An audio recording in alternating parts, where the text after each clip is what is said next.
theatre lovers, both out and proud and on the DL, and welcome back to Broadway Breakdown, a podcast discussing the history and legacy of American theatre's most exclusive address, Broadway. I am your host, Matt Koplik, the least famous and most opinionated of all the Broadway podcast hosts, and we are back with another Matt's London trip, everybody. Woo! This episode is going to be a little different from the last two London episodes. I did go with my mother again, but due to some scheduling with us post-landing, we haven't really had enough time for both of us to sit down and record together. So I recorded a quick sit down with her and got some takes from her on the shows that we saw that I will be inserting into the episode before I get to my own personal takes. So just that's something for you all to recognize. But before we get into any of the London stuff, guess what, everyone? It's our favorite word of the day. Housekeeping. Woo, we got some housekeeping to do. First things first, major announcement. We've got another live show happening at Green Room 42. Holy fucking shirt balls.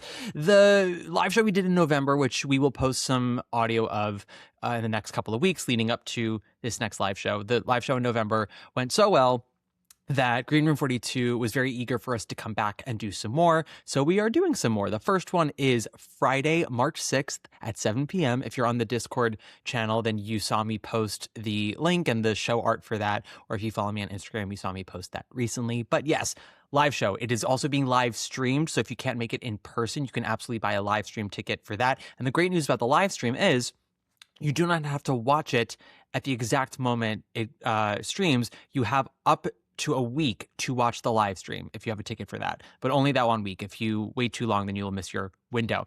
This show is themed. It is the birthday month for Stephen Sondheim, Andrew Lloyd Webber, and myself. So it is Broadway Breakdown, Sondheim, Webber, Koplik, a birthday threesome. And we will be celebrating the works of Stephen Sondheim and Andrew Lloyd Webber, as well as having a little bit of fun poking at those works.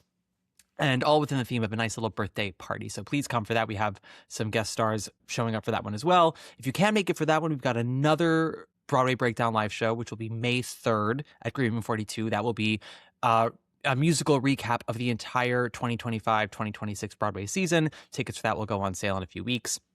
And then after that, on Monday, June 1st, will be our Tonys live episode. All things Tony Awards, also Green Room 42. And you will get a link for that as well once tickets go on sale. Next bit of housekeeping. We have had some new reviews on the podcast. Now, I had some reviews that were posted while I was in London that I found on Apple Podcasts, but then the other day I went digging because I remembered that I can only see the reviews posted on Apple Podcasts that are posted in America. I can't see any international reviews. So there are other websites I can go to find them, but I have to kind of dig. And so for poops and giggles, I said, let's see if anyone posted anything in the last few months that I was unaware of. And some of you listeners did, and I want to give you your due. So apologies if for not doing this early when you first posted, but I didn't know at the time.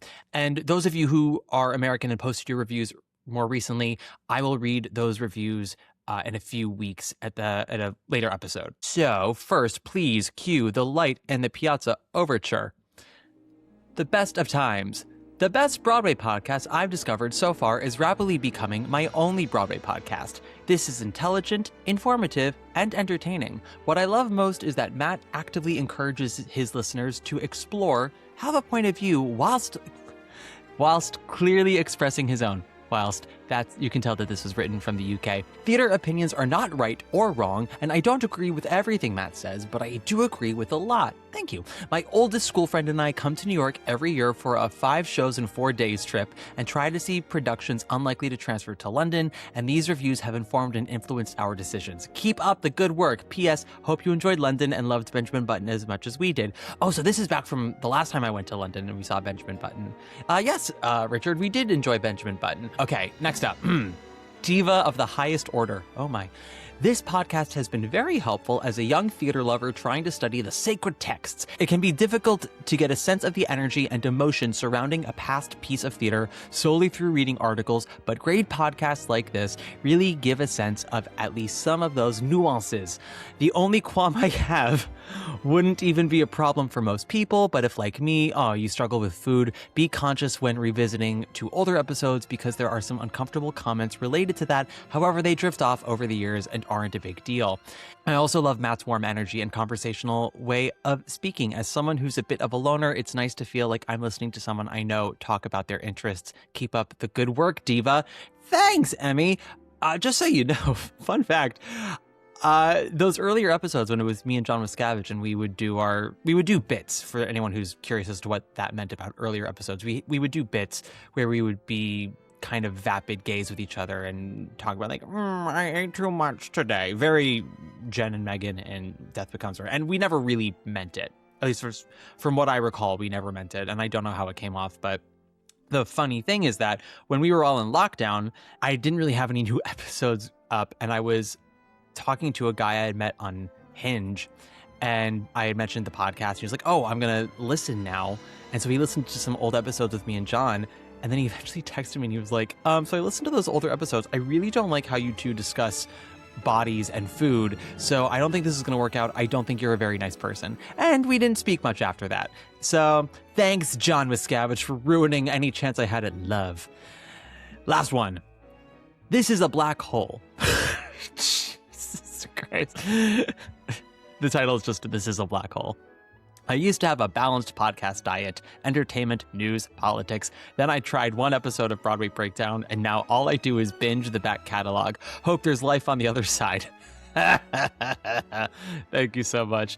Binging diets. I didn't realize this was going to be such a food-focused episode today, but here we are. All right. Thank you so much, guys. So let's just jump right into it, shall we? I was in London from January 14th to the 22nd. So first, we're going to talk about Starlight Express, because we're going to go in order of which the shows that we saw. So before I get into Starlight Express, let us listen to what Mama Kay has to say. What was your expectation going into the show? For Starlight Express, my expectation was, I've seen this before. It's going to be a little tedious because it's just roller skates. And we're doing it just because we had the night and it can be fun. That was my expectation going into it. Mm-hmm. Well, so this was our third trip to London together, and Starlight Express had been playing at the previous two trips. Why was it on the third trip you finally said yes to it? You wore me down. Not only that, but I thought we had an extra night. What the hell? We're here. Let's do it. Well, let's... It's my new fun me.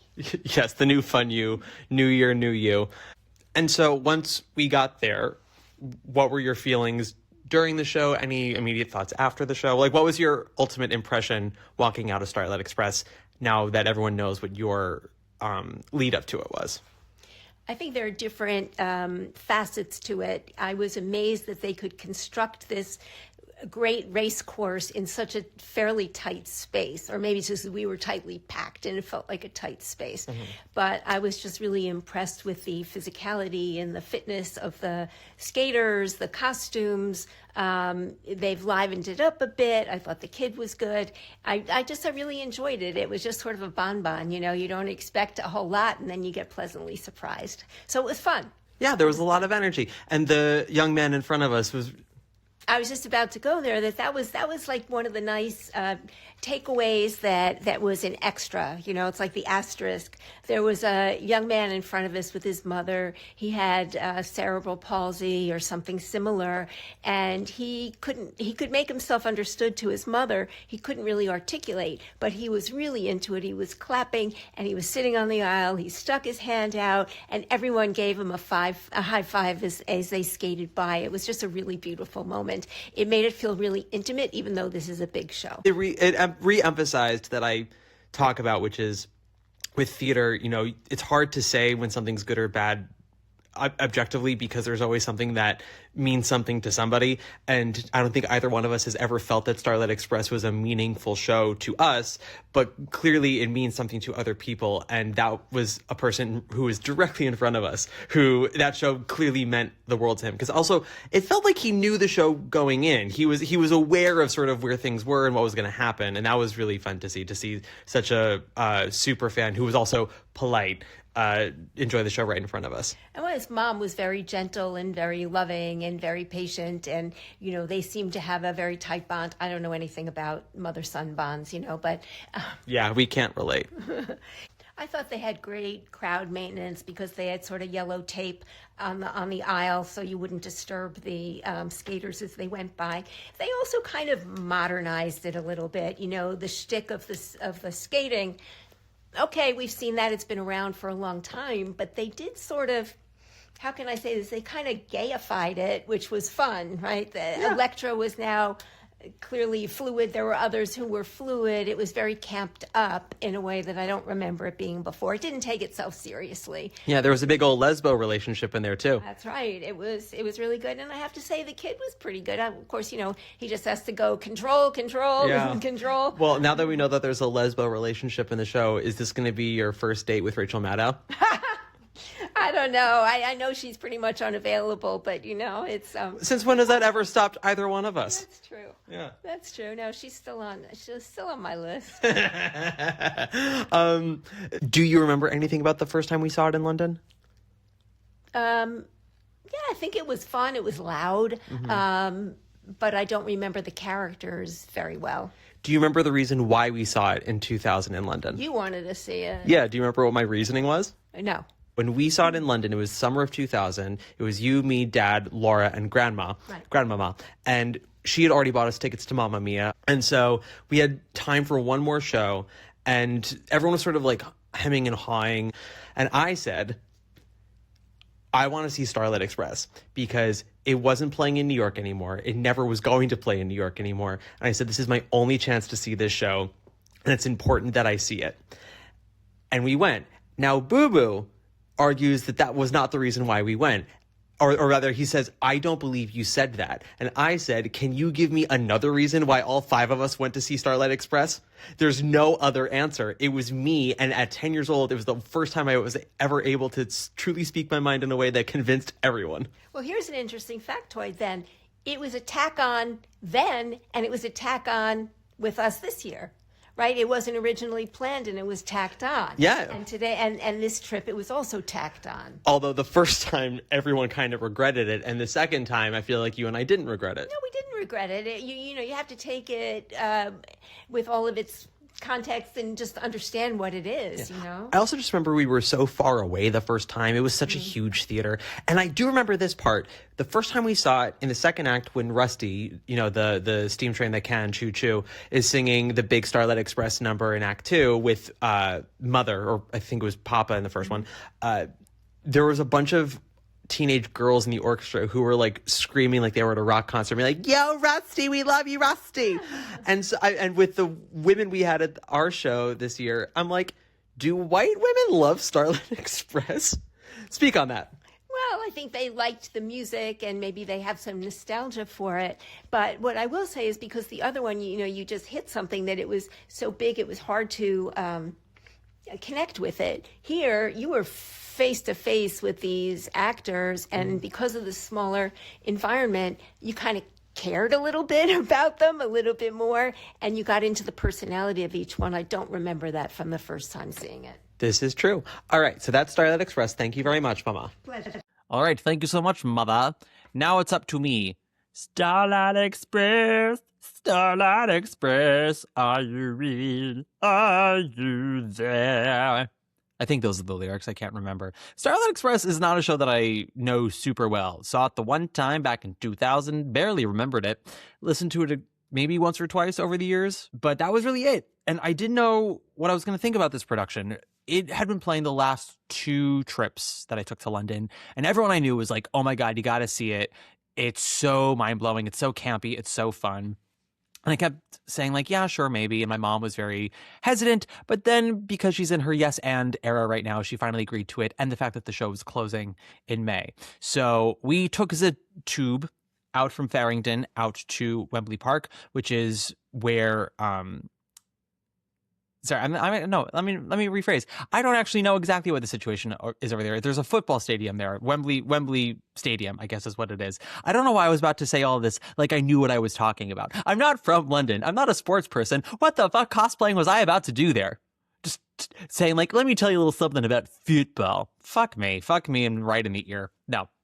But this is the Wembley Park Troubadour Theater or whatever it's called. So it's in that area where the football stadium is. Very easy to get to, very easy route from the train station to the theater. And it's this giant venue that they recalibrated for Starlight Express. I'll be very interested to see how it's used again post Starlight Express. We felt very close to the action the entire time. And I think that helps with the energy of the show because there's not so much distance from the action. You feel more caught up in it. The plot of Starlight Express, for those who are unaware, a young boy who we call Control, has a late night excursion into his dreams, into his mind, into his imagination, where he thinks about all the toy trains in his room and he makes them race against each other. And there's a big race at the start, and then there's another race towards the end of Act 1. And the train that no one thinks is going to win, Rusty, who's a steam train, wins. And everyone is confused, but then everyone is happy. And that is the story of Starlight Express. Of course, there are, I'm not going to call them intricacies, but there's weaving in and out of characters because, and everyone is kind of having relationship issues.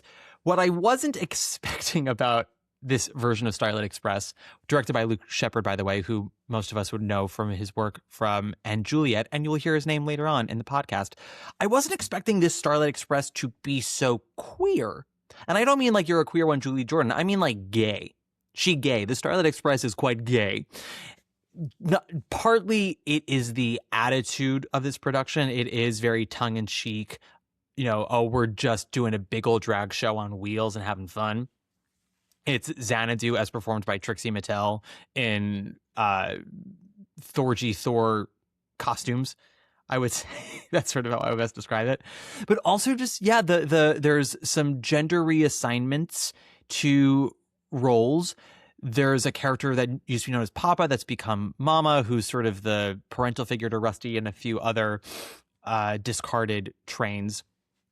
And the character of Greaseball, I think is the name. Yeah, Greaseball used to be played by a male presenting actor, sort of like in a semi Elvis Presley kind of a way, like a rock Elvis Presley. And now that's played by a female presenting performer, but they still have their relationship with the character of Dinah, who's female presenting. So like that's kind of interlesbian relationship. I know we talked about that a little bit with Mother. And then Elektra, which has always been the name for that role, has always been played by a male presenting actor. This is a bit more of like a non-binary turn for Elektra. And it's, like kind of gender sexually fluid. The whole thing, it's not, when I say sexually fluid, I don't mean like there's not a lot of sexual heat to this show. I don't think that's possible in an Andrew Lloyd Webber getup. Even when he tries to do shows about sex, they're not very sexy. Look at Aspects of Love. But there is sort of a all-inclusive dynamic to this that I really enjoyed and didn't really expect. It is such a silly show. It is such a lighthearted show. And I appreciate that this production really emphasizes, light and energy and joy. It's not trying to make it more important than it is. I think that if I had a major qualm, it's like, the show should be 90 minutes. Not a fuck ton happens. And I don't think that all the music is great. Some of it is quite good and gets overly repeated. Rolling Stock, catchy as that is, it's just like over and over again. Do do do do do do do do do do do Rolling Stock. And then also they've added a whole new bit for Hydrogen, which is a new character in this production, or I guess replaced an old character in this production. And the theme for that character is "It's not a matter of if, it's a matter of when for hydrogen." And I swear to God, the reason I know it that well is because they sang it 10,000 goddamn times. Is all to say. This was quite an enjoyable show. We really were surprised by how much we liked it, because we went in promising ourselves that we would not be overly judgmental and like work hard to have a good time. And I think that's what surprised us, was that we didn't actually have to work that hard. This is not a mind-blowing revival, in my humble opinion. I don't think that this is like extraordinary theater. It's the design, while well done, is not mind-blowing special effects. It's not this rethinking conceptually of the show. It's not as if that the staging itself is so intricate and mind-blowing. It is very well done fun. It feels a bit leaner. It feels more colorful. It feels more optimistic and not bombastic, but like, I don't know, you look at footage from the original productions in London and on Broadway and in Vegas, and there's a harshness about it and a grittiness about the aesthetic to those productions. And this is much more, I hate to say Teletubbies, but like a little Teletubbies, you know? It's fun. It's just a purely fun time. And that is all I really have to say about it. I don't have a lot of details that I remember about the show, more just the feeling. And I know that my mom and I talked about the audience and the young man in front of us, and that was a really moving experience. The actor who played Rusty was definitely the standout for both of us. We also enjoyed the performer who played Electra. And because this is 2 years into the run, it's not the entire original company that opened the show, but I do think some people have stuck around with it. So as I take out my program, I want to make sure that I know who I'm. Gavin Adams was our Rusty, and he was really fantastic. Quite the dreamboat, too, if I do say so myself. It's hard to tell with everyone underneath all the makeup, but you could tell with Gavin, like, oh, he's a cutie patootie. And Hydra was Jaden Vine, Vijn. And Jaden, I thought, really understood the assignment of just enjoying themselves and vibrating in their own skin and opening themselves to the audience in that way. And I think that's sort of the best way you could describe it. I mean, of all of the shows we saw, this was vocally probably the weakest one. The men I found to be stronger vocally than the women in this, but it's still, that did not detract from the enjoyment that we had of Starlight Express. So we're going to move on from her now. If you're watching this on YouTube, you can see the program here, and also, you know, all the lovely colorful art in here. So well done, everyone, on Starlight Express. Next up, we have Christmas Carol Goes Wrong from the Mischief Company. Mischief Theater, Mischief Comedy, or they just call themselves Mischief. I don't know. I'm not a scientist. So before we get into Christmas Carol Goes Wrong, we are going to have a little quick talk from Mama Kay. What did you know anything about this going into it? Well, the only thing I knew that it was the same company and the same writers as what we had seen, Comedy About Spies, and that the play that goes wrong is sort of an ongoing fixture that's been around, and then there are iterations of it. So I knew that, but I really didn't know what to expect because I hadn't seen that.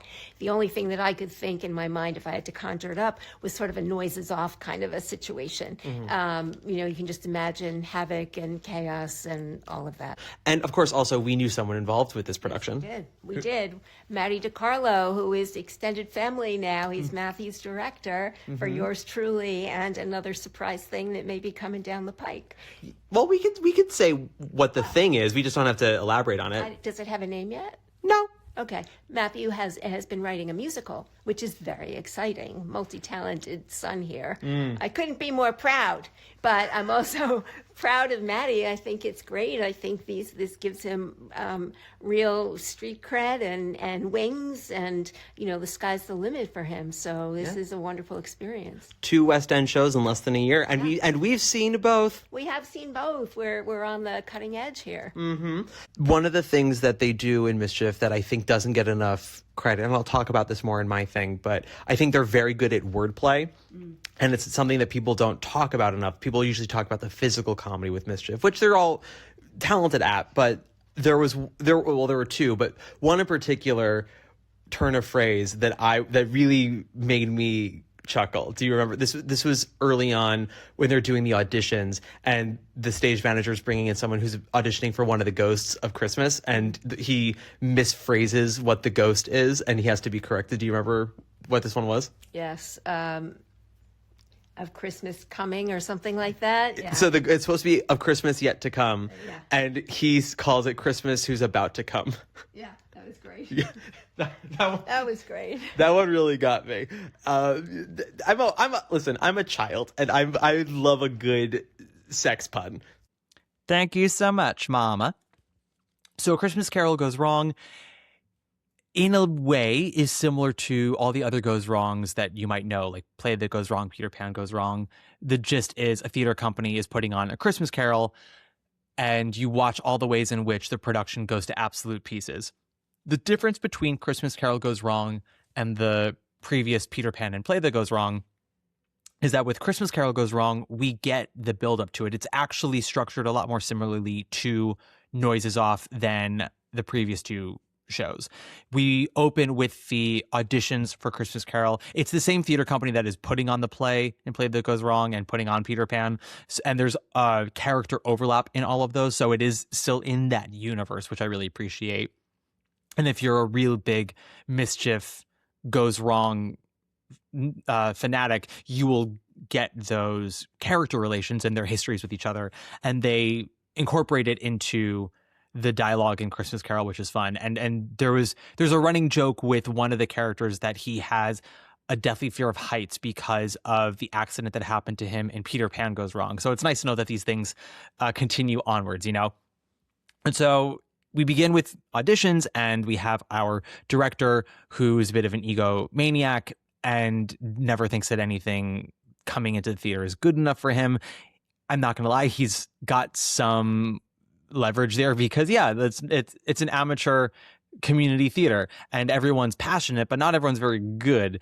And so he's dealing with a lot of bullshit, if I do say so myself. But yes, we watch a lot of different auditions, and we watch a production meeting with extensive note-taking and painfully rereading all of the minutes. We watch the set model and sort of how that gets fussed with. We watch rehearsals, and then we go straight into the production itself. And Act 1 ends about halfway into the production of Christmas Carol Goes Wrong, and then Act 2 is the rest of that production and then sort of the aftermath of it. So what I appreciated about this was all of these extra things added to the backstory, to the aftermath and whatnot, because when I first saw Play That Goes Wrong, that is ultimately what I felt was kind of missing. I am the person who saw Play That Goes Wrong and plateaued with it. Once I realized what was going to happen and sort of what the overall joke of it was, it stopped being funny to me about 30, 40 minutes in. And I was impressed by the technical elements of it. I was impressed by the inventiveness with all the ways they found things to go wrong in the show. But there's a performance that they do of Play That Goes Wrong. I think it's on the Olivier Awards. It might be on the Royal Variety program, but they do basically like a 7-8 minute version of the first half hour of Play That Goes Wrong. And it kills. It's so fantastic. But also I think that kind of emphasizes what's always been an issue for me, is that in a lot of ways, Play That Goes Wrong and Peter Pan Goes Wrong are really just one joke shows. And there's a lot of creativity in that one joke, but still I get kind of numb by the time they reach the finish line. And Peter Pan Goes Wrong was more successful to me in a lot of ways because that was a show where, because we know the story of Peter Pan, we know in the show within the show, how things are supposed to go. Whereas Play That Goes Wrong, it's an original piece. And so we don't really know everything that's supposed to happen. Now, of course, that gives a lot of leeway for the writers to create dialogue and story for the show within the show that can bend to whatever they need the joke to be. Like when the female lead gets knocked unconscious and they have a whole scene where they're telling her, stop being hysterical, stop screaming, get back into this room, but she's laying unconscious on the floor. harder to do when you're going within the confines of a pre-written story. But I also think that within confines, you find a lot more creativity. And I also think that's the case with Christmas Carol Goes Wrong. But I also think that by having a backstory with the actors in the show, that actually opens up a whole new box of ideas for Christmas Carol Goes Wrong in terms of jokes and repetitive themes. Not repetitive, but recurring themes. Because we learn, sort of what the dynamics are within the company. We learn who likes who hates who. We learn about the actor who's trying to overturn the director playing Scrooge so he can play Scrooge himself. That becomes a recurring joke that's funny to us because we already know that going in. And there's already a joke that we learn when there's a production meeting with the set model that gets fussed with and then broken. And the company's trying to fix it before the set model goes to the shop to get, the real life set built. And because we see them fuck around with it, there becomes a reveal. Two reveals, actually. The first reveal is with a enlarged box of Maltesers, which is a chocolate candy, if you don't know. And it's a very, very funny sight gag that I think is earned because 25 minutes earlier, we had seen that check get written. So to see it get cashed is even more fulfilling to us than just like a random gag. And then there's another one of those in Act 2 with the set model as well that I think some people forgot about. And so when it came back, that was really nice reminder for them. It's a really strong company. We had a few understudies. I want to give them their due. So let me pull out my phone for a quick second and find the photos. In the role of Sandra, we had Ashley Tucker, who I thought was actually really fantastic. She really held her own and she really understood the tone. We also had Alex Bird in the role of Max, who did a really lovely job. And then Colm Gleeson as Trevor. Well done, all three of you. My thing about Christmas Carol Goes Wrong is also my thing just with the Goes Wrong series in general, which is that once you get to the show within a show, the gags can start to wear off after a while. And that's something that is both an American versus British sensibility when it comes to comedy. I do find that British audiences are more susceptible to repeating jokes, repeating punchlines, repeating catchphrases. You see that all the time on things like the Catherine Tate show, where there is a lot of humor there, but sometimes the punchline is a character she has saying their catchphrase. And it's used well, it is funny, but I don't think that kind of stuff would land as well here in a larger American audience. And with Christmas Carol Goes Wrong, it is a lot of the same thing of like, oh, we're kind of milking a lot of the same jokes over and over again. They're good jokes. But also, I think I'm unfairly comparing it to Comedy About Spies, which we saw last May, because Comedy About Spies was a really fully formed play and a great deal of spectacle and had stakes that added to the comedy and was just really, I thought it was just so fantastic. And that is something that really stuck with me. Christmas Carol Goes Wrong is more sort of the writers of mischief going back to an old formula and then seeing how they can do something new to it, which I appreciate super hardcore on an artistic level. I love that they didn't just sort of like pull out their old bag of tricks and be like, oh, well, everybody likes the Goes Wrong, let's just do another Goes Wrong. Like they've bookended with auditions and rehearsal, and then they have the epilogue where you find out sort of like how the cast comes together and how the director redeems himself and all these other things. And it's fun. It's really nice. I would love to see another Comedy About Spies, or rather another not Goes Wrong show from them. That's just sort of me, but it is a really fun time. The design is actually really clever. I was talking to Maddie about it and I had told him sort of what my take on it was, which was like, you're doing a West End show and you need your audiences to feel like they're getting their money's worth, production value wise, but at the same time, this is a community theater with a limited budget and limited resources to make spectacle. So what do you do? And what I thought they did, and then Maddie vouched this for me, was like they created West End quality sets, but the metrics by which they were used was done sort of community theater style. So like a lot of sets were moved by actors. things would come in from the flies because, it's easier to just sort of fly something in and fly it back out. So it's not like super intricate hydraulics. It's basically like it comes down or it goes up or it gets pushed on and off stage from the cast or crew. And like you can sort of see things shake and wobble intentionally from the production for that. So I thought that was a really nice line that they walked. So well done on all of that. Next up, we have Playboy of the Western World. Burp, at the National Theatre. This is written by John Millington Synge, and I did not know a goddamn thing about this play.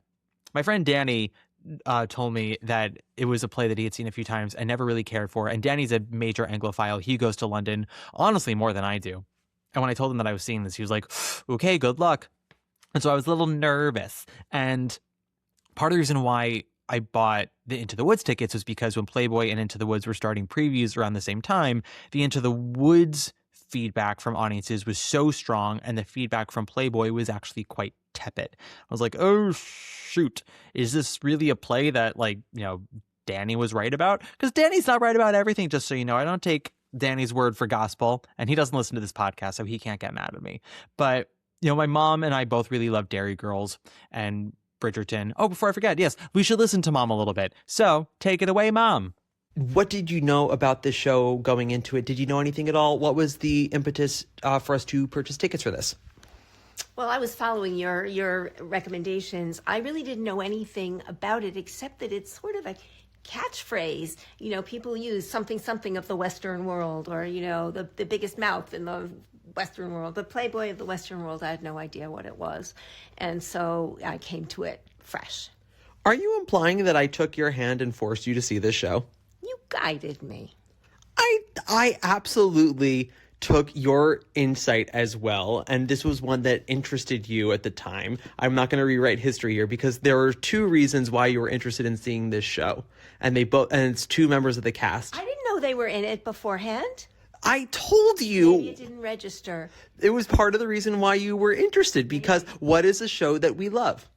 We love Dairy Girls. We do. Sister Michael and Claire were in it. And, Claire is also Lady Whistledown. Yes, I was about to say, we also love, to a lesser degree, Bridgerton. We really love Dairy Girls. We like Bridgerton a lot. Right. But I really love Sister Michael, and to see her in sort of a floozy role was something quite different. Oh, yeah. They gave her a really nice wig, and they dressed her up as a major vixen MILF cougar, and she was swaying about. She was the best thing about it. She was great. Yeah. She was great. So, and this is your second time at the National Theatre. Different venue at the National, though, because last year it was Dear England at the Olivier, which was a very large thrust stage. Yeah, that was fantastic. I mean, I'm sure it was a flawed show, but I really enjoyed the mounting of it. And again, that probably wouldn't cross the pond so easily, but I really enjoyed it. I thought it was great and creative and really, really well done. Yeah, no, we both really enjoyed Dear England. It was more that we didn't connect to it emotionally because it was a story that we didn't know very well. And being Americans, we don't have like a hometown pride about football. But we liked it. We thought it was really well done. It's a little Ted Lasso-ish, so you can sort of relate to some of it. Yeah, and I think that maybe it's not the fault of Dear England because it's based on a true story that Ted Lasso kind of stole their thunder. But this was a different venue at the National. This was the Littleton. You like the National? You enjoy that? I do. Space? I love it. Yeah, I love it. I love the whole enterprise, the whole thing. I mean, it's like a world unto itself. Yeah, which I love. Was there anything about the physical production of Playboy the Western World that either you did like or you felt less of a connection to? I don't know. I thought the set was just kind of, it could have been more somehow. I mean, I know these are people who are not, the upper crust of society, the characters, but I just felt, it felt like a little dinky to me. I don't know how to say it exactly. The set. Like cheap?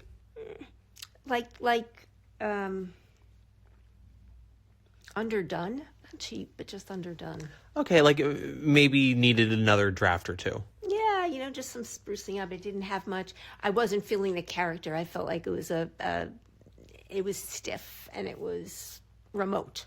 Sure. In a way. I think that's fair. So besides Sister Michael Siobhan, the actress's name, anyone else in the company? What did we think of Nicola, Miss Claire? I think she was good. I mean, it was seeing her in a different kind of a role, and it was nice to see her not in Bridgerton clothes, because those are just, she looks so squat, in those. But yeah, she was good. She was fine. I didn't love the play, and particularly I didn't like the leading man. Yeah. Yeah, I think the poster art is the best thing about the show. The curtain? Yeah. Yeah. What? Well, describe it to us, woman. Well, it's sort of a rendering of our floozy widow Quinn, in that it's just the bottom half of her, legs spread wide, but her red skirt looks like a curtain, and it's draped, and she's got her hands on her knees, and it's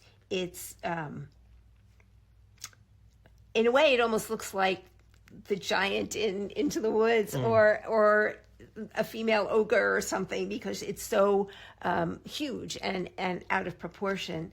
But I think it's both provocative and artful. No, it's a nice curtain for sure. Would you believe me if I told you that this is considered a major comedy? Never.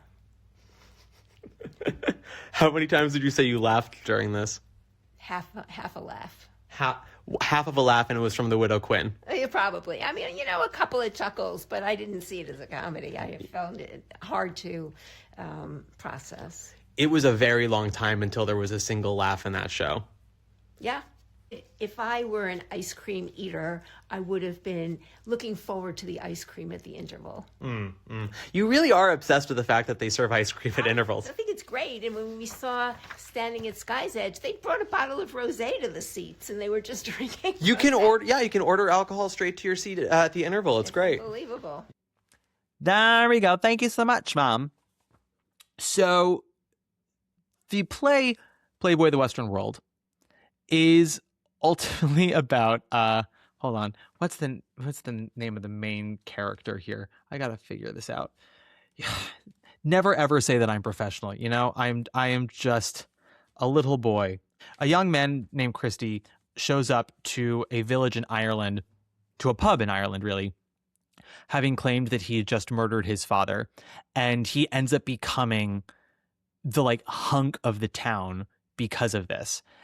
And then the twist is that his father's actually not dead. He hit his father with a shovel or some kind of item and just knocked his father out. But his father shows up with a giant red mark on his head with dry blood and a giant bruise. And when he shows up, it ruins everything, because Christy is now having this romance with one of the young women of the town, played by Nicola Coughlan. Her name is Begin, and he's also, as I said, all the women are fighting over him, including the sexually adventurous widow Quinn, and that's played by Siobhan McSweeney. Siobhan and Nicola are from Dairy Girls, obviously. Siobhan is Sister Michael. That's who my mother loves so much, and Sister Michael is a phenomenal character. But Christy has all these women lusting after him, and he finally has Begin, and things are coming up Christy. And then his father shows up and kind of ruins everything. And what ends up happening is he tries to kill his father again, and this time he thinks okay, I did it for real this time. And no, he didn't. His father is still alive. God damn it. But this time Christy kind of takes over, and he's like, okay, we'll go back home, you old fart, but I am the captain now. And so they leave with that dynamic having shifted, and everyone kind of goes back to their regular lives except for Begin, who was supposed to be betrothed to another man, but she broke it off with him to be with Christy. And then he leaves, and she basically says, I've lost the only Playboy of the Western world. And that's how the play ends. And as you listen to me with my mother, would you believe it if I told you that this is considered a comedy? A big black comedy it is. Now, as I said, I did not know anything about this. And if you look at the poster art for it, it doesn't necessarily scream comedy. The lighting is kind of ethereal and a little ghost-like. And even though Siobhan and Nicola are clearly lusting after our Playboy the Western World here, it's not an overly comical way. It's truly, I would say, in a carnal, human kind of way. Siobhan is, as the Widow Quinn, is definitely leering at him, cougar-like, but Nicola's like looking through the glass window here, really kind of pining for him. And he's not even smirking in a, yeah, I got it all kind of way. It's a very unknowable face that our Christy has over here. But I did then go on YouTube after the show and watched the commercial that they posted that this poster is tied to. And it is a much more comical commercial than I would have expected from this poster. And the commercial is honestly far more comical than the production itself. Now, this was the first thing we saw on our trip where when I shared it on my stories, my DMs were just flooded with people who had done this either in school or some regional production. I did not know this play had been done so much because I had not heard of it up until like 2 years ago. And I guess people who've done it are very protective of it in the same way that I'm protective of something like Carousel. It's such a tricky play. It's a specific play. It feels sort of like the grandfather to Martin McDonagh plays, where it is such spiky subject matter with language that is very flowery, done with very thick Irish accents, so it can be hard to even know what they're saying. And if you don't get it right, it can be really a huge slog. And this production, honestly, was mostly a slog. It was despite what my mom says, I found it to be a very elaborate production design-wise. It's middle of Ireland in the early 1900s, so it's not this exorbitantly lavish bar that they're in. It's a wide open space with the sky and the sea sort of projected in the background, but it does take up the entire Littleton stage. The Littleton stage is interesting because it's a versatile proscenium house, but it is also like, you really can tell how large a space it is if a small-ish play is trying to fill it up. And it feels like Playboy of the Western World is actually a rather small play that has been blown up for this stage and just cannot fill the space. So it doesn't help that this very delicate, toned piece is blowing itself up for a space too large for it. On top of this, the director, whose name escapes me, but I shall find her name right now. The director, fuck you guys with your names here. Catriona McLaughlin. Fuck you all. With my stupid American tongue, you think I'm going to be able to get my tongue around all these names? Fuck you all. I was looking through the playbill or program, I should say, and seeing the designs and sort of inspirations. And she talked about how she wanted to incorporate a lot of old Irish traditions in the piece. So there's sort of a major funeral wake that's done, and all these headdresses and old Irish ditties sort of strung throughout the production. So the piece is probably longer in this production than it normally would be because of that. But it also sets a very odd and eerie tone for the first 30 minutes. When I tell you that there wasn't a single laugh for the first 30 to 40 minutes of Playboy of the Western World. And then the first laugh or two was kind of not against the audience will, but it took everyone by surprise. It's like, oh, were we supposed to laugh there? And then the laughs started to pick up as the show continued, but it never got to a raucous time. And as my mom and I had already mentioned, that the actor playing Christy, his name is Ina Hardwick. I think I said that wrong as well. It's Eanna, and there's an accent over the first E, Hardwick. So we're going to say Ina Hardwick or Aina Hardwick. He just did a very odd performance as Christy. His Christy was very touched. So he wasn't really... It felt sort of like how you would see a lot of actors play Jack in Into the Woods, where he was a man-child, but not in a way where there was any kind of swagger about him. And his character, or his performance as the character, never earned any swagger, even when all the women were lusting after him. And you could argue that could be sort of the joke of this guy who doesn't have any riz, but simply because everyone thinks he killed his dad, that is why everyone's lusting after him. But there needs to be some progression with that character, especially if he then has to get to the end of changing the dynamic with his tyrannical father, and it never gets there. Not for him anyway. So you don't really buy it. And because of his sort of oddly shaped performance, it's this central ingredient that lets out even more sort of oddities in the rest of the production, right? If the central ingredient is one specific flavor, that flavor is going to seep out to everything else. So even when you have people giving you the comedy that you need, it always gets a little tainted. So this was kind of a miss for us. It wasn't unfortunately bad. We didn't hate it. We didn't walk out. I kind of wanted to walk out, but we didn't. I'm glad my mom got to see the Littleton, and it's never bad to check out the National again. We really enjoy Forza Wine Bar over there. So if you're ever going to the National, make sure you get a nice fried cauliflower fritter. And also they had a rice pudding with rhubarb on top that was really enjoyable. The rhubarb was cold, but the rice pudding was warm, and that was kind of odd. It was an odd sensation in my mouth to have those two temperatures battling it out, but it was still a really enjoyable dessert. That was one of my favorite places that we ate at while we were there. My mom's favorite place was the Ambassadors Club, which is an Indian restaurant on Hedden Street, right off of Regent Street. But that has nothing to do with Playboy, the Western World. But that's also because I've got really nothing left to say about Playboy, the Western World. So let's next get up to one of our big ticket items here, Into the Woods at the Bridge Theater. This is directed by Jordan Fine, who kind of co-directed the cabaret revival that just closed in New York and is still playing over in the West End. He mostly was in charge of the pre-show, as that's when I come to understand. And he's using the same designer here. He's using Tom Scott for the set and costume designs for Into the Woods.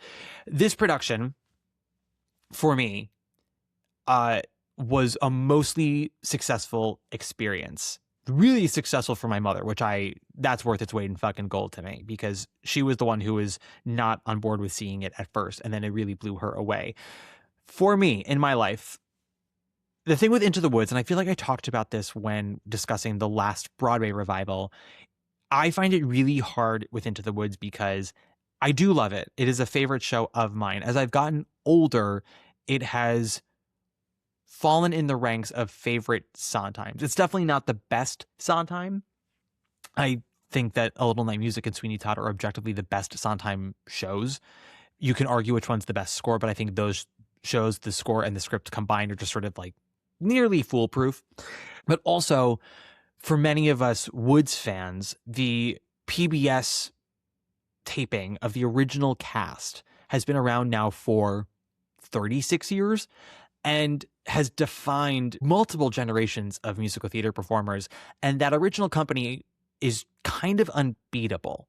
And it's a bit of an unfair comparison to have other casts looked at compared to that original company, because when that taping was done, it was towards the end of the Broadway run. So everyone in that cast had that show living in their bones for minimum 9 months, maximum 2 years. Whenever I see Into the Woods, or been into the Woods, as we're about to find out from this recording with my mother, we all kind of just are trying to chase that dragon of capturing that magic of the original company and comparing everyone to that. And that's a little unfair, but what else can you do? Before I get into this production anymore, let me now cut to my mother and let's hear what she has to say. Mother, what did you know about Into the Woods as a show going into this? And then what was your expectation going into this particular production?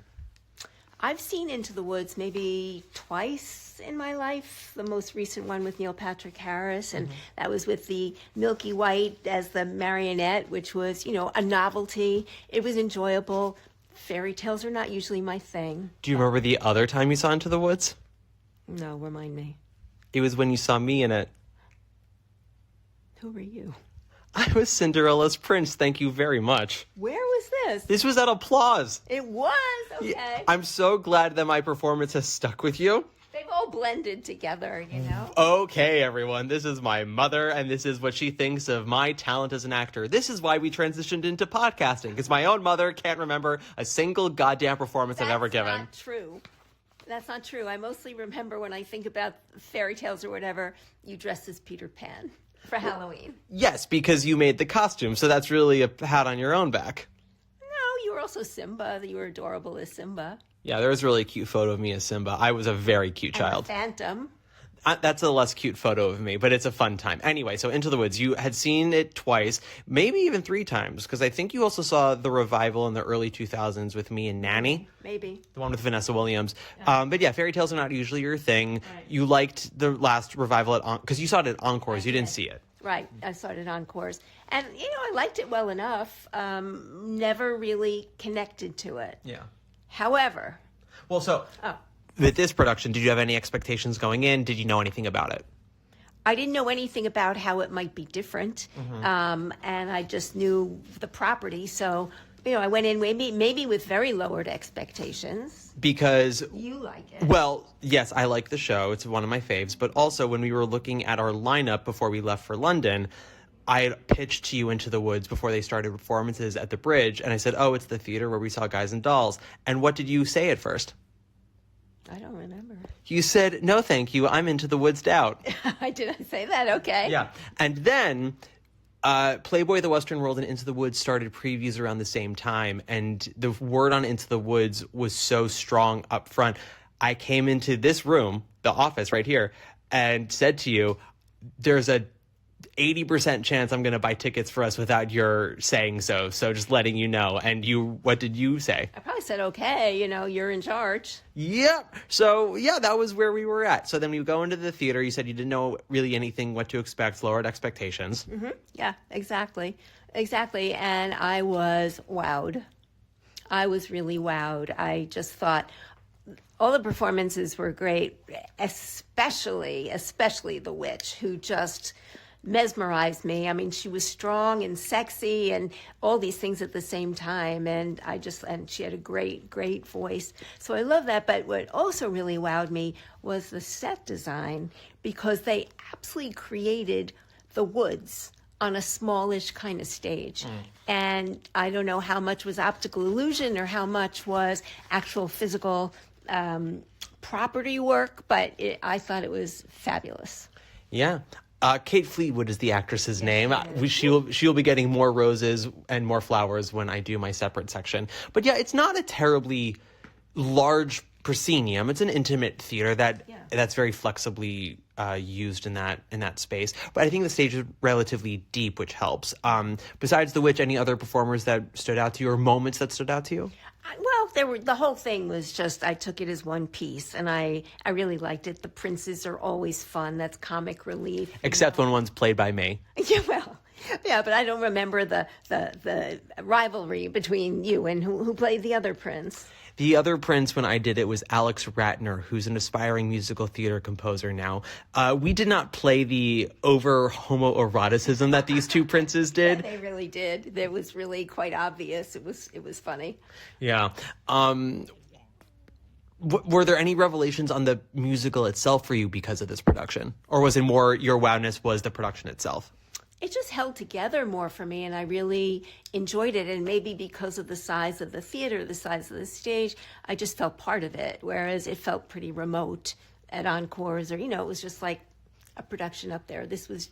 I felt like I was in the woods. Okay, so with final things on Into the Woods, specific moments that you are sticking with you, design wise or performance wise or song wise. Oh, design wise for sure. I mean, after the giant the tree falls, I don't know how they did it. I mean, it blacked out for like a second, and then this set was very different.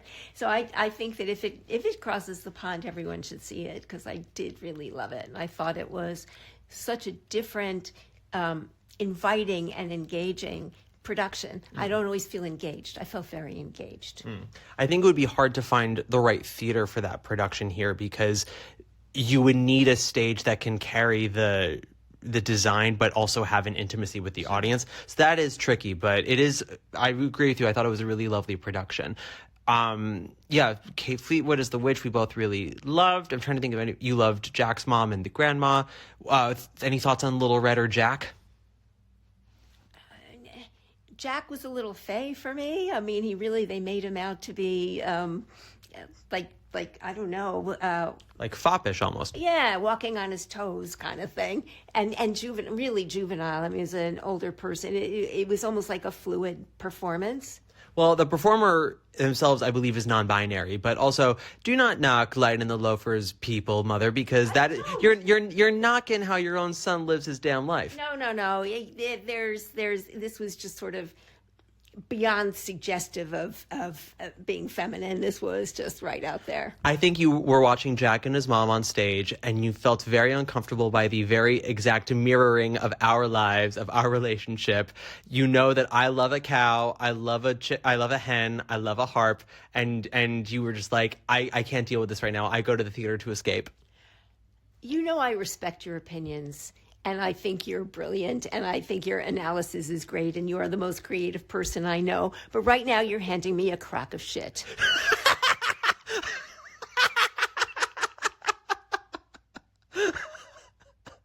Thank you, Mother.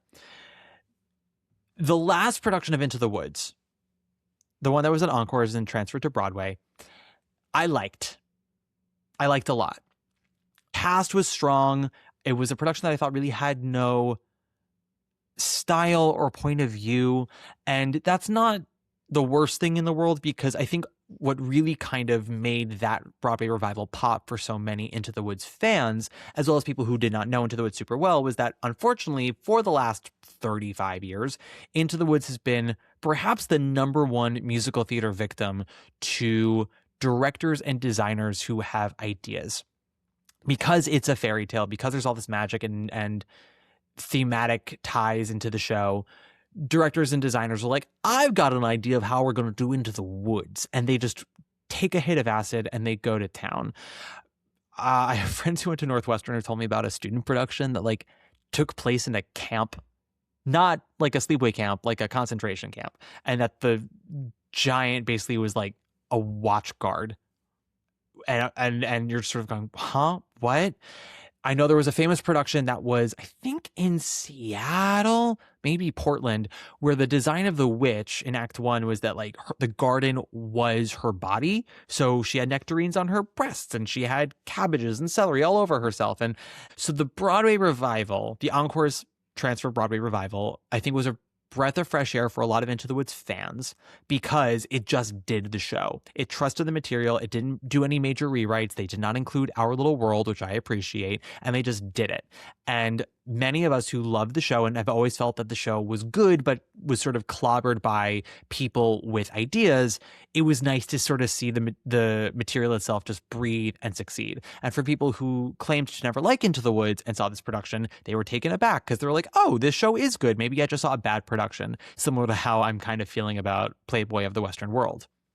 But I did also feel like people got a little crazy with that one, because while I liked it, it was not mind-blowing to me. It did not change any way in how I felt about the show. There was nothing about anyone's performance that made me go, oh, I never thought to do a role that way. That like totally changes the game of how I feel about that character, about this show. I'm like, I've always known this show is good, and I feel like I know these characters pretty well, and because of the original cast with all the laughs and the pathos, I'm like, I know where the bodies are buried. I know how things can succeed. There were certain moments that got laughs in this last revival that I did not expect, and that was fun. Like Sarah Bareilles found a whole bunch of new laughs for the Baker's Wife, which I appreciated. She's probably the best Baker's Wife since Joanna Gleason, and that is super, super high praise. And this production of Into the Woods, I found to be more surprising and exciting in a lot of ways. There are things where it is weaker, that the last revival was stronger. I felt that the cast for this bridge production overall was really great, with one exception, which is Katie Braben as the Baker's Wife. She's a very talented, well-respected musical theater actress, and she's a well-sung Baker's Wife, but it's oversung. When she was doing Moments in the Woods, she was doing it like it was a pop concert. I mean, not like she wasn't trying to act it, but she really put an emphasis on the vocals, and I'm like, this isn't really a singer's song. It's melodic. It has some range to it. But like, if Emily Blunt can do it in the movie and Joanna Gleason can do it, you don't have to worry about sounding amazing. This is not I'm the Greatest Star. This is not Don't Rain on My Parade. This is Moments in the Woods. And Braben for me was just sort of a humorless Baker's Wife. She really committed to the stakes of the situation between the baker and his wife, but never really had the humor nailed. which is a shame because I thought everyone else kind of did. I thought Jamie Parker was a very sympathetic baker, and that's a huge task to accomplish because the baker can be so fucking whiny, and he really made you feel for him. The MVP of the show, as you heard with my mom, is Kate Fleetwood as the witch. She was just the fucking tits. I don't know how else to describe it. Her witch, the design for her ugly witch was sort of like a bald cap with scraggly hair. It was sort of like if Nan, I know I keep mentioning Catherine Tate, but if you ever watch the Catherine Tate show or look her up on YouTube, she's got a character named Nan who's like a cursing grandma. Nan meets Gollum is the best way I would describe the design and her attitude for the witch in Act 1. She's kind of, or rather I should say, she's kind of like a British Elaine Stritch in the body of Gollum is how I would describe Kate Fleetwood's Act 1 witch. She's like, oh, hello. When you know more than a babe. And just like so over it from the jump, which I appreciated because the witch is smarter than everybody else, which is why she has no fucks to give, which is why she's tough, which is why she's abrasive. And that energy carried over to her transformation and the regret and the confusion she had of why everything went to pot for her when all she wanted was to be happy and be happy with her daughter and not sort of recognizing her own failings and then kind of her own tunnel vision in Act 2. She is without a doubt the best live performance of the witch that I have seen and the best witch since Bernadette Peters. That is how good Kate Fleetwood is as the witch. And her Last Midnight was so strong and so powerful.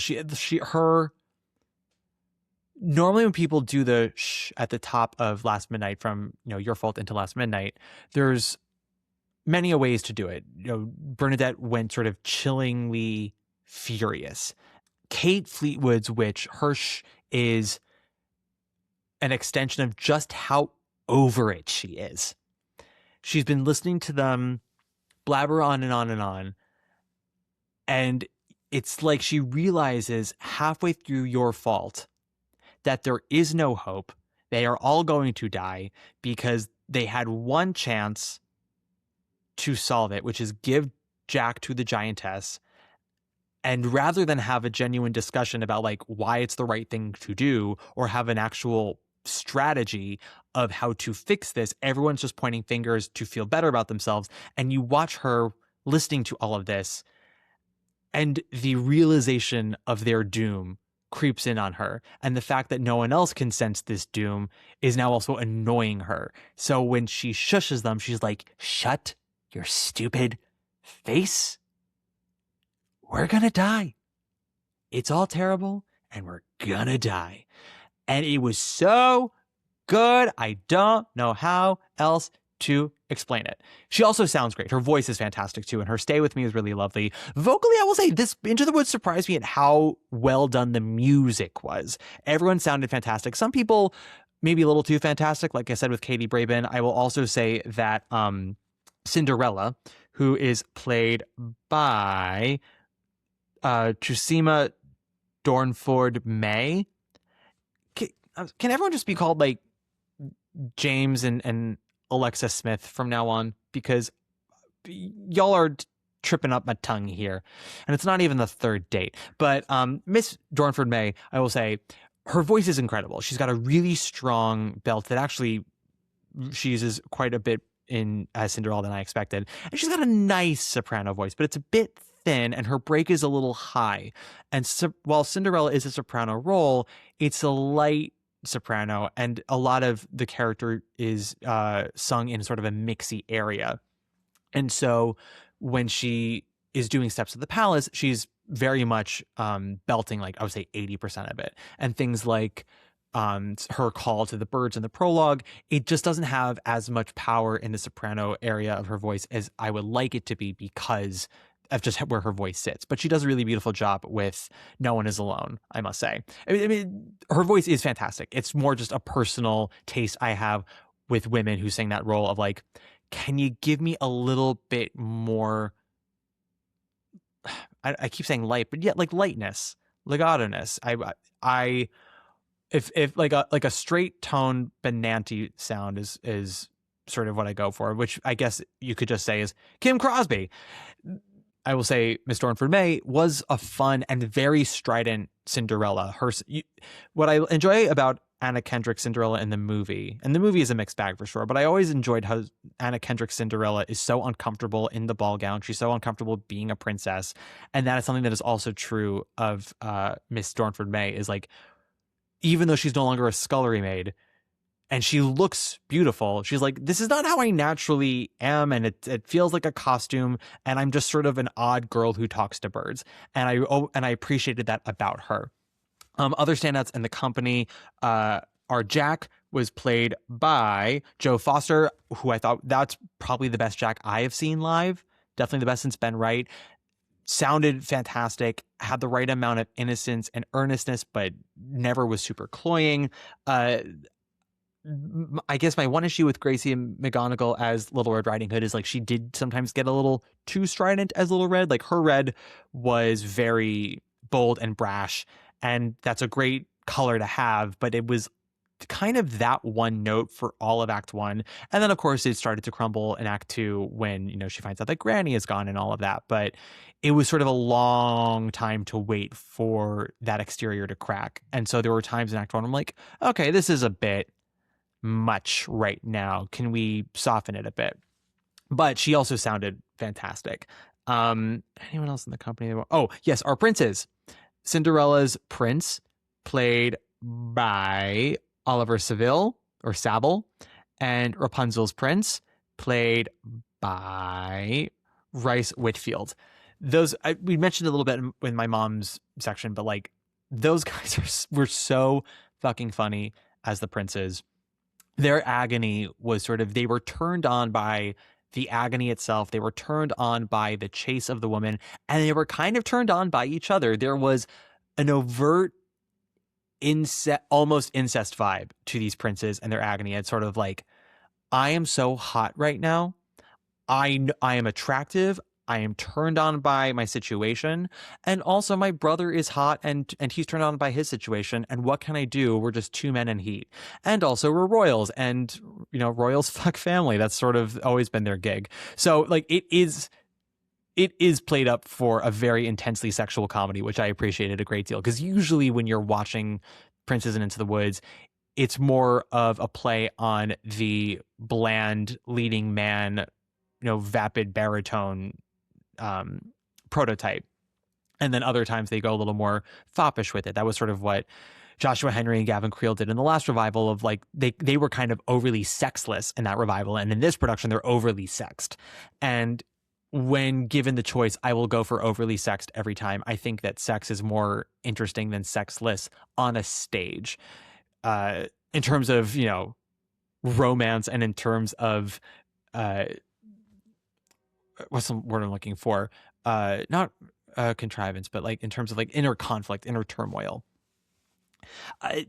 Design-wise, there's been a lot of talk about sort of the spectacle, the lavishness of this production. The British Theatre is actually a very intimate theater, and the stage itself is relatively small, but it goes very deep. And this production begins on the thrust of the stage with a black backdrop and the, you know, Into the Woods title projected, and in the middle of the thrust, sort of a giant table pops up, and the entire prologue is done around this table with characters popping up behind the table, coming in from the wings, and just sort of like it's almost sort of like a pop-up book when each page is a new character. So like Little Red pops up from behind the table, and the witch pops up from behind the table, and it's just it was very tight and very well maneuvered, and again just kept with the pacing really lovingly. The design of the show, costume-wise, I guess it was sort of like medieval. There was a lot of tunics going on and like rope belts, I would say. Someone can maybe describe it better in the Discord channel, or maybe pinpoint the era that the design is supposed to be, but I can't rightfully say. There are certain touches that I really enjoyed, like when the stepsisters and the stepmother are off to the ball, the carriage and the horses are their purses. So they are wearing purses as they go across the stage, and one is the horse, one is the carriage, and it's very clever. The prologue is the best I've ever seen that prologue done live. Outside of the original production that's filmed. After that, it's hard for me to say when the production hit the high of that prologue ever again. It maintained a steady stream of really strong stuff. If I had qualms to say, it would be that like transitions sometimes in this production were a little slow, especially in Act 1, where like the midnights are a constant reminder of how little time there is. We've got 2 midnights gone, 1 midnight gone, and as time is ticking away and the stakes get higher, everyone needs to get a little more frantic. And in the scenes they are, but as scenes are supposed to sort of bleed into each other, this production has a hard time getting that to happen. Part of that is the density of the design. It's not overly flooded with woods. It's actually kind of a trick of there are 2 or 3 items of very realistic trees that slide on stage to make it appear like the stage is flooded with trees, but it's really like, I would say, a third of the stage is actually covered in scenic trees, and it's more sort of like they slide into different positions to make it look like different areas of the woods, and the lighting also changes a lot to make it look like different areas of the woods. And because I had heard so much about how intricate this design was, and like you'll never see a more elaborate production of Into the Woods again in your life, the woods themselves, I was like, oh, it's actually kind of sparse when you look at it. But I mean, it's beautiful. It's beautifully detailed, but it's like, I was like really expecting to just see the stage flooded with trees, and that wasn't really the case. The stage also itself has levels where it sort of rises and falls to create different perspectives. Anyone who saw Guys and Dolls there knows what I'm talking about. Like when Guys and Dolls was done, it was done environmentally, Here Lies Love style. And the floor that a lot of the audience was standing on would rise in different sections to create new scenes for Guys and Dolls. And that also clearly is possible when shows are done in a proscenium, and that is what happened with Into the Woods. So like there's the table that rises in the middle of the stage for the prologue, but then in Act 2, when the earthquake happens with the giant, the stage then rises on both sides and lowers in the middle to create sort of like a valley, as if like the giant has created a footprint into the stage, which is very impressive. There are other things that kind of, I thought, could use some tweaking. The magic portions of the show are sort of lackluster. The witch's transformation is done sort of lackluster. Kay Fleetwood goes to the back of stage, whips off her robe, turns back around looking like the little girl from The Shining with very, very long jet black hair and a white, simple white dress. And it's not an impressive look, but I don't think that's necessarily what they're going for. It feels more sort of like they're going for a rebirth of the witch's beauty, rather than like that she's come out of this enchantment glamorized. It's like, oh, she's reborn, and sort of like rather than go for supermodel, they're going for Margaret Qualley in The Substance, where she emerges from Demi Moore. It's sort of like, this is her purest, most virgin birth form, and she will glamorize after this. That is sort of the vibe I got, which is what happens in Act 2. She gets done up more now that she's beautiful. Also, her exit from Last Midnight is kind of underwhelming. They open up the stage and she retreats into it with the ghost of Rapunzel, which sounds fun, but it was just sort of lackluster in the way that it was done. But there are also like some harmonies that they added to this production, like Cinderella at her mother's grave has I think it's 3 women off stage singing the voice of her mother, and when they sing ask the tree and you shall have your wish, it's done in 3-part harmony. And when the witch is doing the end of Last Midnight, they have Rapunzel sort of singing alongside her, so that's in harmony. This is a very strong production. Overall, I would highly recommend it. I would rate it probably an 8 out of 10, maybe an 8.5 out of 10. And compared to the Broadway production, which I would probably rate a 7.5 or 8 out of 10 as well, where the Broadway production is strongest was in pacing. It was in casting. Where this production is strongest, it's in design. It's in creativity. If I could plop Sarah Bareilles into this production, and if I could tighten up some of the transitions and maybe ask for like one more go with the witch's transformation, I think that this would be an absolute stellar production for the ages. As it is, it's a really memorable production for right now, which is, a major compliment, I think, in the grand scheme of things. I also want to just say thank you to the house staff at Into the Woods for being so delightful. You guys at Bridge really know what you're doing. And I also want to give a quick shout out to the young man at the merch stand in the lobby at my performance. You did a really fantastic job. You were so professional, and you were so courteous and kind and personable. And I hope that they recognize your value at the Bridge, because you are doing good work over there. Thank you, young man. And finally, last up, but not least up, Paddington. Paddington the musical. Now, before I get into any of this, I think it's time that we hear one last thing from my madre. Mother. Mazia, going into Paddington the musical, what did you know, and then what were you expecting? What I knew were the movies and the love everyone has for the bear. I have a bear. He's just the sweetest, cuddliest thing, and just wonderful. So I had seen the movies, and then I saw another one on the plane. I had never seen the Peru one, and I saw that on the plane coming back. But what an endearing story, and lots of verklempt moments in watching just the sweetness and the innocence of the bear and the kindness of the family and all of that stuff. I just thought it was terrific. Yeah. What did you think of the production itself, of the music, of the design? I thought it was great. I really did. I wanted it to be the absolute high point, and that that I would see it again. I loved it. I thought it was great. But it's a little, it's like a piece of candy. It's very sweet. And I think that was the one where there was a standing O, right? I mean, there was a lot of anticipation for it. We had two full-blown standing O's. There was, because Starlight Express, everybody stood up at the end for the curtain call and mostly to take videos. And then Christmas Carol Goes Wrong and Playboy of the Western World had enthusiastic applause, but not standing ovations. Into the Woods was an immediate standing ovation, and then Paddington was a pretty immediate standing ovation.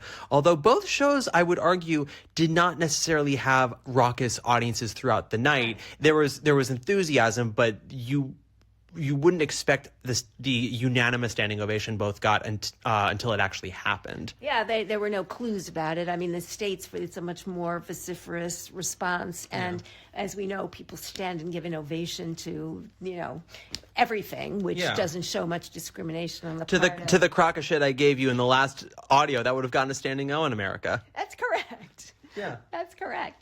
So Paddington was delightful. It was the bear actually was terrific. The physicality of the bear and the singing voice behind the bear was terrific, and I thought they handled that extremely well. Yeah. I don't know how they got the bear's head and mouth to move, but that'll be a secret, I suppose. Disney Imagineering, I suppose. Yeah. It was great. It was very sweet, and is it Pulitzer Prize winning? No, but it is definitely worth taking the family to, and not even the family, just going yourselves, because it was, and particularly in times like these, which sounds so trite, you need to be uplifted, and this was very uplifting. Also motivated by kindness and goodness. Yeah. It's not I don't think it's enough to be preached at or to just be carried away into escapism. To have something that actually motivates you to do some good in the world and be better to other people is a really miraculous thing, even if it's not necessarily an exorbitantly complicated piece of theater. If it's just a simple story for all ages, that can still be very magnificent in its own right. Yeah, I'm just thinking about Paddington is so beloved in Britain, and I guess here, but to a lesser extent. It's not as widespread, so it's almost like Paddington's a national hero, and they do a musical, and so it's going to get that big enthusiastic response. I would very much like it to come here. I think it could have legs, and it's not such specific Britishisms, but maybe more people need to see the movies. I guess there's a cult following, but we have a much bigger country, much bigger population, so it's not as immediate, and it's not as compelling as it is there. Yeah, Paddington is absolutely a national hero in the UK in the way that he isn't here. He's liked here, but he's always been sort of a cultish figure here in the way that Doctor Who has been here. It's sort of a sizable and passionate fan base, but not on the level of, I don't know, what would be I hate to, say Harry Potter because that is also British, but yeah, Harry Potter. I'm trying to think if we have a children's book character in America that is like universal or unanimously known and like Cat in the Hat was very big, right? It was Seussical, right? Wizard of Oz, I guess. A lot of children's books, but not a character that embodies just truth and goodness and purity. Yeah, I think that the movies have helped a lot with Paddington's visibility in America. Neither movie has been a blockbuster here, but they have been relatively successful. And of course, with streaming and YouTube, they live on continuously. And of course, with me just carrying the torch and telling everyone that those two movies are fucking masterpieces and everyone should just be watching them. I love them. I give Paddington 5 marmalades. But I mean, Into the Woods, you would say was probably still like the high point for you, with Paddington a nice second. Yeah, exactly. So I would give Into the Woods 5 magic beans. Okay, that's absolutely fair. But I think that we were very lucky to end the trip the way we did with Into the Woods and Paddington at the end. It was a very much uplifting thing, and the weather got really bad toward the end, and it was nice to do that. It was worth the trek over in the rain and all that. It was good. And what is currently staring opposite you right now as we record this? A Paddington sweatshirt that we took a lot of time to curate because we had to make sure the size was exactly right. Well, yes, because what is it that I learned about sweatshirts? Well, they make you look smaller when they're bigger.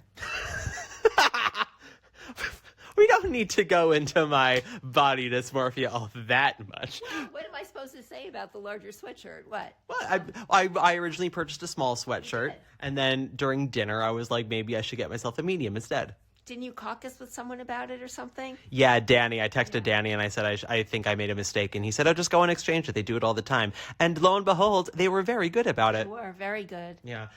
There are 2 other items besides my sweatshirt and the souvenir program that you're holding right now. I guess we can just call it a program because they don't do playbills over there. But do you remember the other 2 Paddington items I got? Oh, gosh, I'm thinking. Oh, yes, you got a baseball cap, you're right. Mm-hmm. That was adorable. And what was the other? A magnet, right. Yeah. The magnet is nice. It's very streamlined, and we debated between 2 magnets. One was busy and the other was just Paddington on a blue background, and that's the one that won. Yeah, that's the one that won. Purist. Yes. I'll talk a little bit more about my shopping at the Paddington store before the show, but because I did a whole... I prepped the whole thing. It was a moment, but... Yes, you did. You went to the store ahead of time, picked out what you wanted, made sure they were going to be open, timed it so that it was before, and you got everything done. It wasn't super crowded. Yes, exactly. I'll go more into detail about it on my own section. But yes, I did not come to play fools.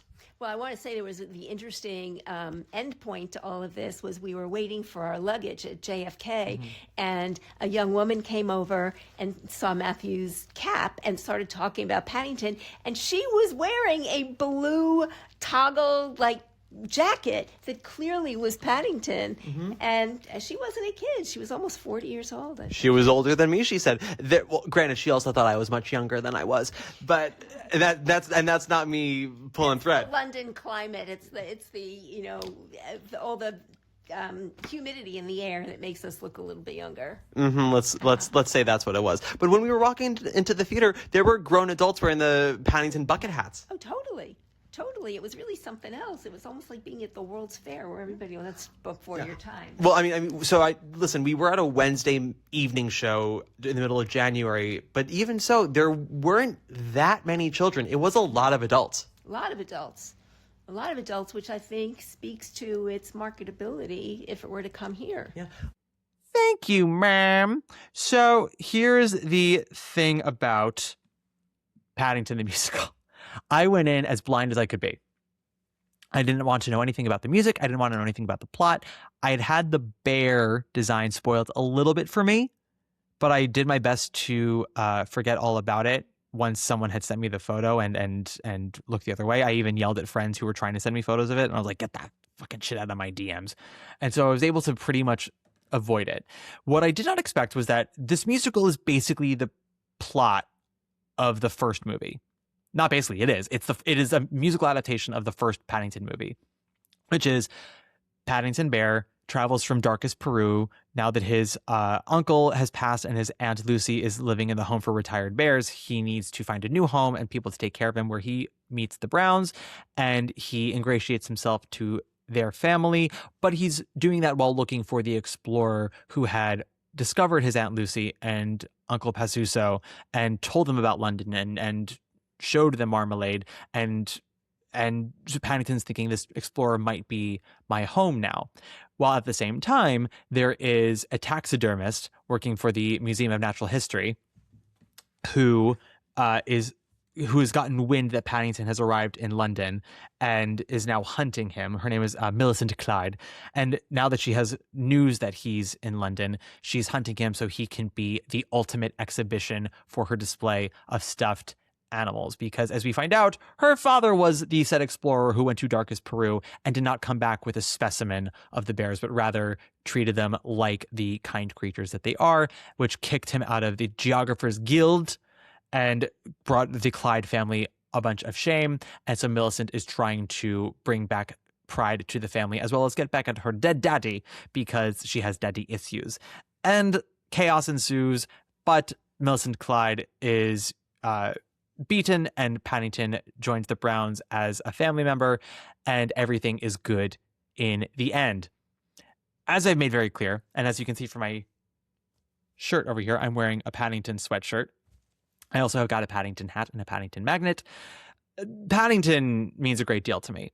The books were not huge in my family. We were more Peter Rabbit and corduroy people, but we did have a couple of Paddington books, I remember. The first two movies when they came out were really what did it for me. The first movie is just such a delightful piece of media. And then the sequel, as we all know, is just perfect. And I've hung on to them. They are joy in under 2 hours. It's why I have my Paddington Bear and I have my Paddington notebook.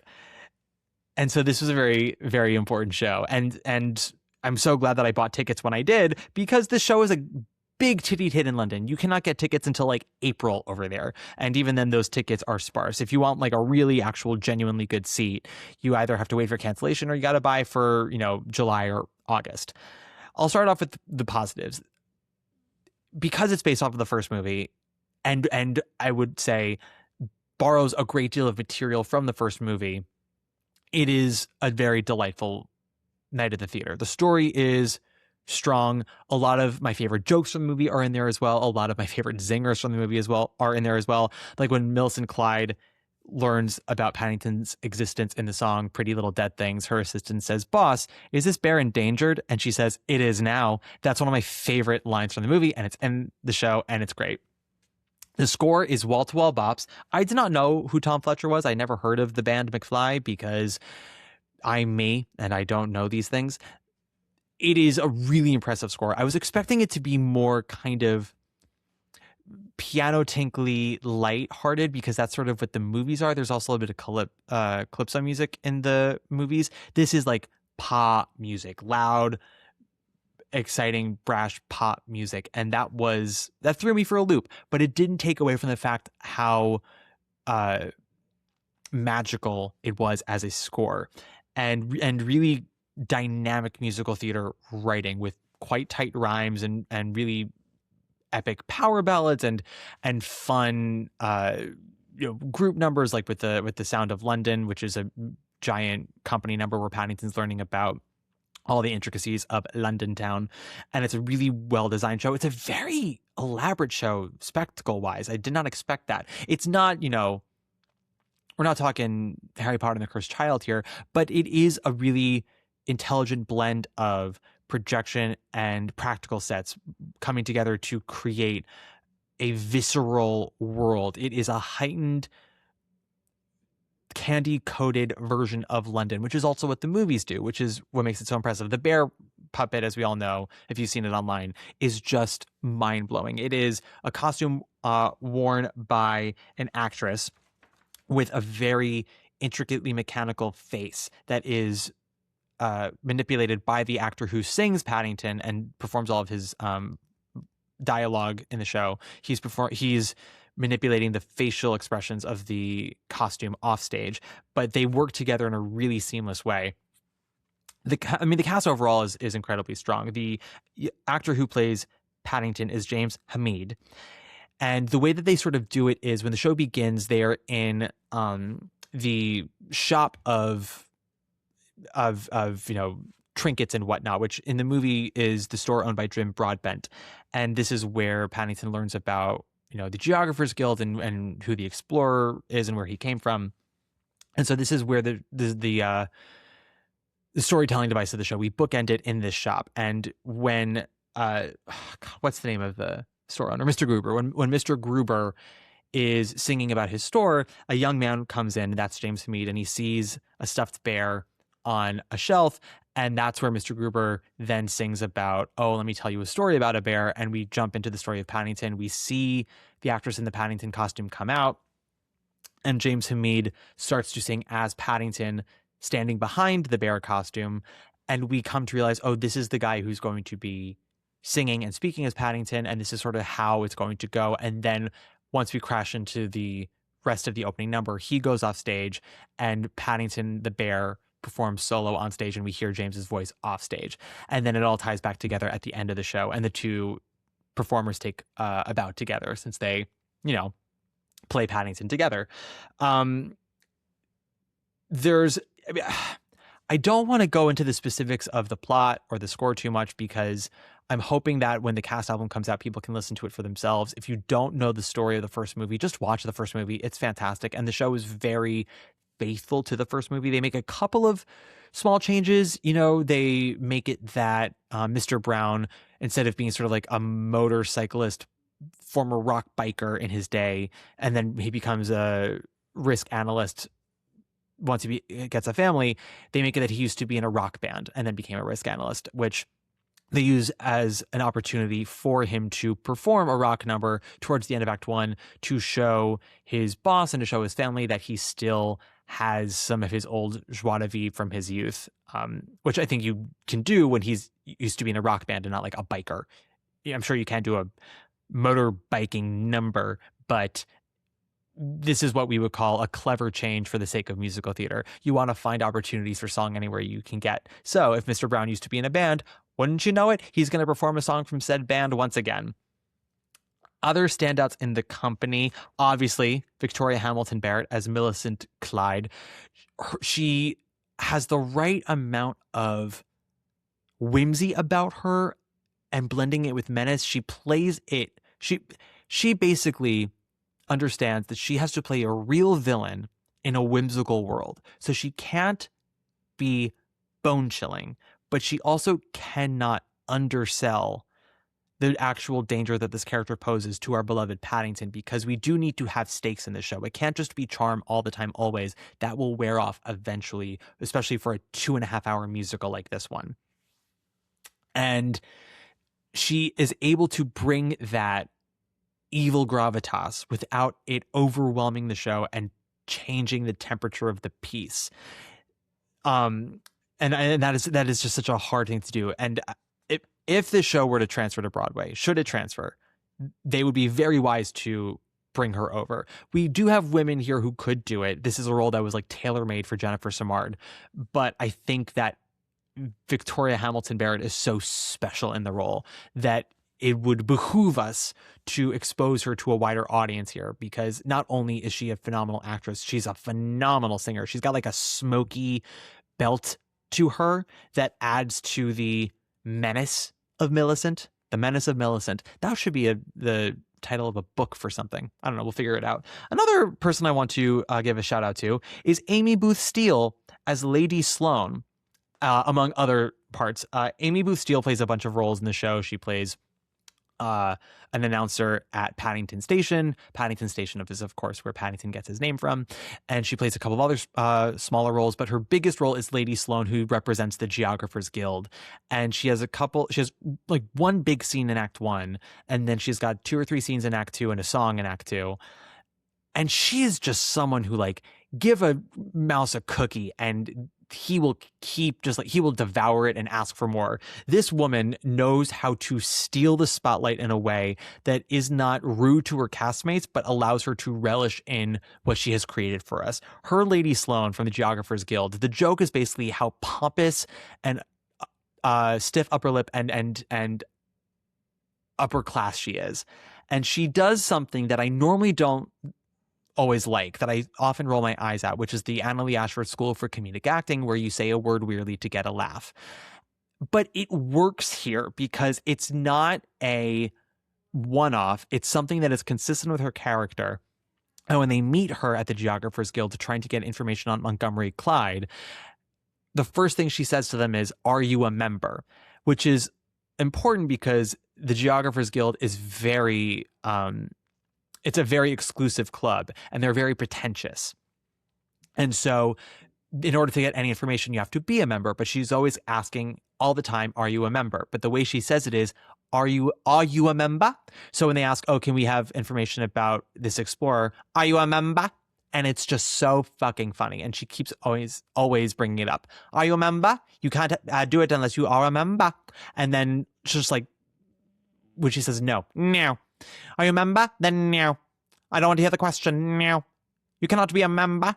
You are not a type to be a member." And it's just so fucking funny. And I will praise people who can find humor in ways that we do not expect, in ways that could be cloying but aren't cloying, that are surprising. It is just props to ya, mama. If I had any qualms with Paddington the musical, it is ultimately that I would maybe shave off 5 to 10 minutes. Nothing about it is bad. Truly, they are playing with house money here because there's not a song, there's not a scene that is underwritten or poorly realized. It's simply that I think it could be a little tighter, mostly Act 1. It takes us a while to get to our point of the Act 1 finale.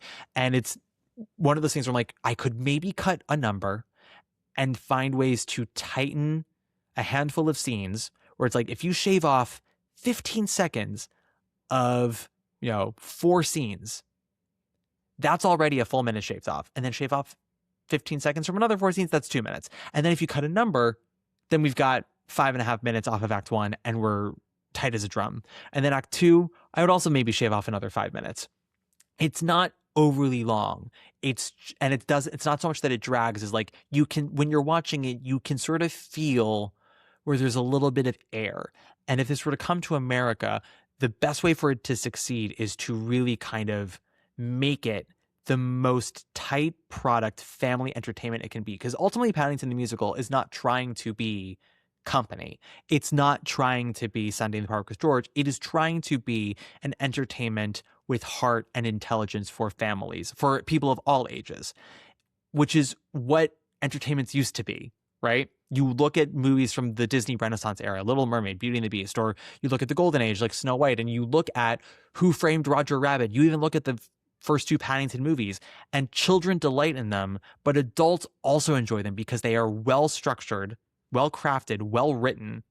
They're funny and they're intelligent, and there are jokes that work for adults. There are jokes that work for children. There's enough physical comedy. There's real emotional stakes to it, so you don't feel cheap for liking it. And there were honestly more adults in the audience when we saw it than children that night. Granted, it was a Wednesday night, but still a lot of adults.